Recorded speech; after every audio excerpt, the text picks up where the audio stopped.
Here are the verses: John 15 verses 7 to 12, NIV. 7 If you remain in me and my words remain in you, ask whatever you wish, and it will be done for you. 8 This is to my Father's glory, that you bear much fruit, showing yourselves to be my disciples. 9 As the Father has loved me, so have I loved you. Now remain in my love. 10 If you keep my commands, you will remain in my love, just as I have kept my Father's commands and remain in his love. 11 I have told you this so that my joy may be in you and that your joy may be complete. 12 My command is this: love each other as I have loved you. Expounding on the verses. These verses are part of Jesus' farewell discourse, where he is preparing his disciples for his impending departure.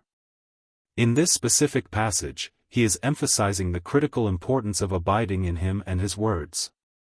Verse 7, Jesus assures his disciples that if they remain in him and his words live in them, they can ask for anything, and it will be granted.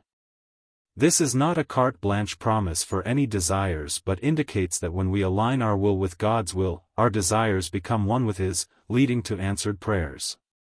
Verse 8, the bearing of much fruit is evidence of being a true disciple of Jesus. It's not just about professing faith but living it out in a way that produces spiritual fruit, love, joy, peace, patience, etc., which glorifies God. Verse 9 to 10, Jesus reiterates the love the Father has for him and, in turn, the love he has for his disciples. Remaining in this love is contingent upon obedience to his commands, reflecting a reciprocal relationship between love and obedience. Verse 11, Jesus shares these words to instill his joy in the disciples, aiming for their joy to be complete.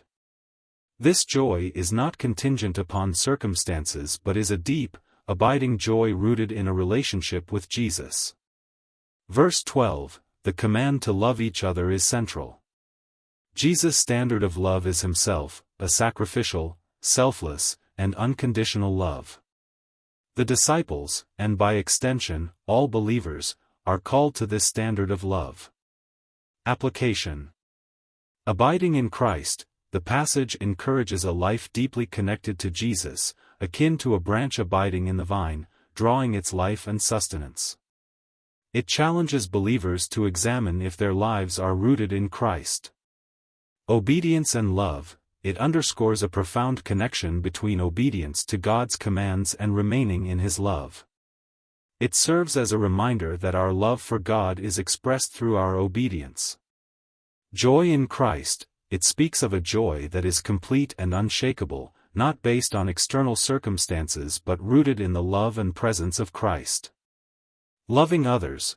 The ultimate command is to love others as Christ has loved us, a love that is sacrificial, unconditional, and selfless, reflecting the character of God to the world.